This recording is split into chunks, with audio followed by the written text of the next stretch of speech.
वटसावित्री पौर्णिमेविषयी संपूर्ण माहिती आपण एकाच व्हिडिओमध्ये बघणार आहोत. पूजेचा मुहूर्त काय आहे, या दिवशी महत्त्वाचे काय उपाय करायचे आहेत ते देखील आपण बघणार आहोत. त्याचबरोबर संपूर्ण पूजाविधी, कोणत्या रंगाची साडी नेसावी, ओटी कशी भरावी, उपवासाला काय खावे काय खाऊ नये, संपूर्ण माहिती तुम्हाला एकाच व्हिडिओमध्ये मिळणार आहे. चला तर व्हिडिओला सुरुवात करूयात. नमस्कार, मी मोनिका, तुमचे खूप खूप स्वागत आहे. वटपौर्णिमा कधी आहे हे आपण बघूयात. ज्येष्ठ महिन्यातील पौर्णिमा तिथी 21 जून रोजी सकाळी 7:39 सुरू होत आहे. ज्येष्ठ महिन्यातील पौर्णिमा समाप्ती 22 जून रोजी आहे, संध्याकाळी 5:37 वटपौर्णिमा तारीख 21 जून 2024 रोजी वार शुक्रवार. पूजेचा मुहूर्त आहे 21 जून रोजी सकाळी 5:24 ते 10:30 असेल. वटसावित्री व्रत का साजरे केले जाते? हिंदू पौराणिक कथेनुसार या व्रतामुळे माता सावित्रीने भगवान यमराजाकडून तिचे पती सत्यवानाचे प्राण वापस आणले होते.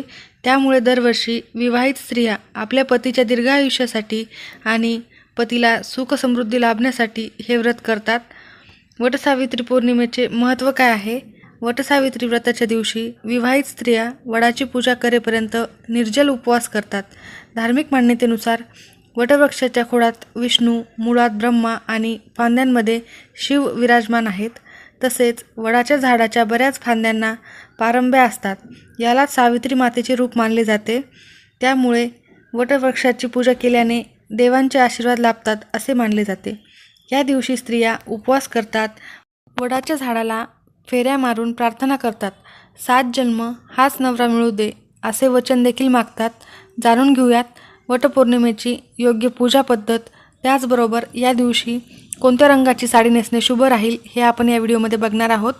वटपौर्णिमेच्या दिवशी विवाहित स्त्रियांनी स्नान करून 16 शृंगार परिधान करावेत. व्रताचा संकल्प करून या दिवशी यथासांग पूजा करावी. पूजेसाठी लागणारे साहित्य पाहूयात. हळद, कुंकू, अक्षदा, फुले, मिठाई, आंबा या गोष्टी असाव्यात. त्याचबरोबर झाडाला बांधण्यासाठी धागा असावा. ओटीचे साहित्य, संपूर्ण साहित्य ओटीचे घ्यायचे आहे. ओटीचे संपूर्ण साहित्य, त्याचबरोबर बांगड्या, सर्व शृंगार आपल्याला इथे घ्यायचा आहे. वटपौर्णिमेच्या दिवशी विवाहित स्त्रियांनी सकाळी लवकर उठून स्नान करून पूजेची तयारी करावी. त्यानंतर दीर्घायुषी वटवृक्षाची पूजा करावी. वटवृक्षाची पूजा करताना पतीसाठी दीर्घायुष्याची प्रार्थना करावी. आपण या व्हिडिओमध्ये बघणार आहोत ओटी कशी भरावी, त्याचबरोबर या दिवशी काय खावे काय खाऊ नये, उपवासाला काय खावे हे देखील बघणार आहोत. बरेच जण या दिवशी निर्जल उपवास करतात, दिवसभरही अन्न खात नाहीत. काही ठिकाणी पूजा होईपर्यंत निर्जल उपवास करतात, त्यानंतर फराळ करतात. वडाच्या झाडाला प्रथम दूध पाणी घालून अभिषेक करावा. त्यानंतर हळद, कुंकू, अक्षदा, फुले वाहावे, धूप दीप दाखवावे, नैवेद्य दाखवावा. त्याचबरोबर आरती करावी. खणा नारळाने ओटी भरायची आहे. विशेषतः या दिवशी आंबा आणि गहू याने ओटी भरली जाते. वडाची ओटी भरून वडाला 7 प्रदक्षिणा माराव्यात.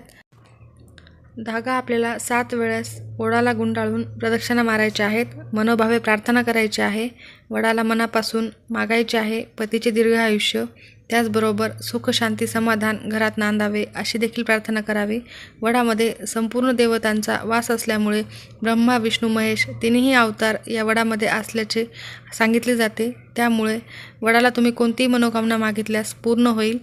त्यामुळे पतीच्या दीर्घायुष्यासोबतच तुम्ही अजूनही मनोकामना वडासमोर मागू शकता. प्रार्थना करावी, मनोभावे उपवास कराव्या. पूजेमध्ये काही चुकले असेल तर क्षमा याचना करावी. पुढे आपण या व्हिडिओमध्ये बघणार आहोत या दिवशी काय खावे काय खाऊ नये, त्याचबरोबर विशेषतः या दिवशी कोणती साडी नेसायची आहे, कोणते वस्त्र परिधान करायचे आहे हे खूप महत्त्वाचे आहे. त्यामुळे व्हिडिओ शेवटपर्यंत बघा. आता आपण बघूयात ओटी कशी भरावी. विवाहित स्त्रियांनी सौभाग्याचे लेणे देऊन एकमेकींची ओटी भरावी. ओटी भरताना हळद कुंकू लावून आंबा आणि गहू याने ओटी भरावी व सौभाग्यासाठी एकमेकींचा आशीर्वाद घ्यावा. यंदा 21 जून रोजी वटसावित्री पौर्णिमा आहे, तर या दिवशी काय खावे काय खाऊ नये हे आपण बघूयात. हा उपवास विवाहित स्त्रिया करतात आणि वटवृक्षाची पूजा करून प्रदक्षिणा करून नंतर या उपवासाची सांगता होते. वटपौर्णिमेच्या दिवशी विवाहित स्त्रियांनी सकाळी लवकर उठून स्नान करून पूजेची तयारी करावी. त्यानंतर स्त्रिया वटवृक्षाला जाऊन त्याची पूजा करतात. तर या दिवशी दिवसभर निर्जळी उपवास करतात. काही जण जमत नसेल तर फलाहार करावा. काही जण या दिवशी पूजा करून उपवास सोडतात. अनेकांना या दिवशी उपवास करताना काय खावे काय खाऊ नये याची माहिती नसते. जर तुमचे नवीन लग्न झाले असेल तर या दिवशी आहाराविषयी माहिती नसेल तर आज या व्हिडिओमध्ये बघा. सकाळी लवकर उठून स्नान करून वटवृक्षाची पूजा करावी. त्यानंतर या दिवशी महिलांनी पूजेपूर्वी काहीही सेवन करू नये.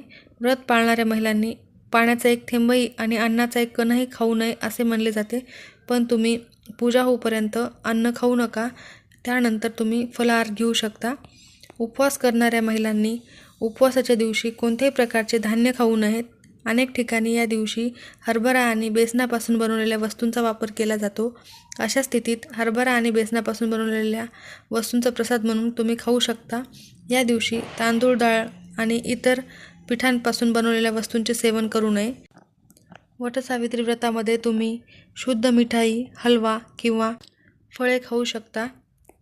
त्याचबरोबर तामसिक पदार्थ शिजवून खाऊ नयेत या दिवशी. आपण बघूयात वटसावित्री व्रताच्या दिवशी या गोष्टी करा.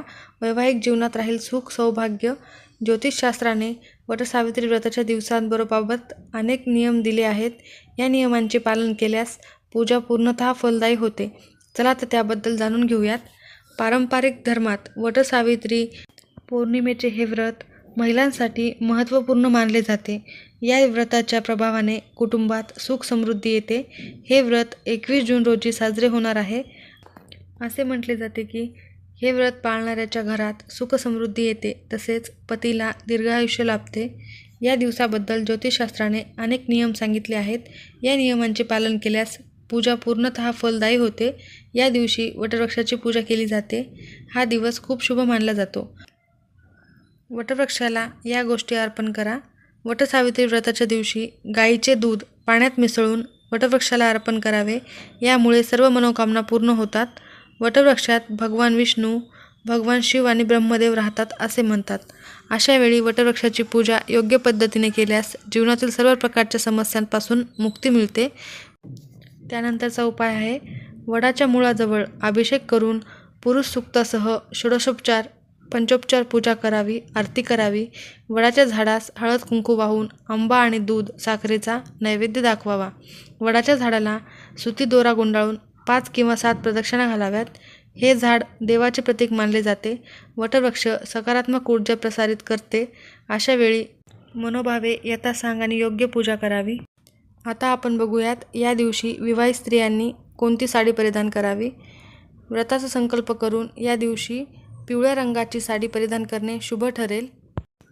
या दिवशी काळा रंग सोडून कोणताही रंग परिधान करणे शुभच ठरते, पण पिवळ्या रंगाची साडी परिधान करणे यावर्षी शुभ राहील. संपूर्ण माहिती तुम्हाला एकाच व्हिडिओमध्ये कशी वाटली हे मला नक्की कमेंट बॉक्समध्ये कळवा. माहिती आवडल्यास लाईक, शेअर आणि सबस्क्राईब करा.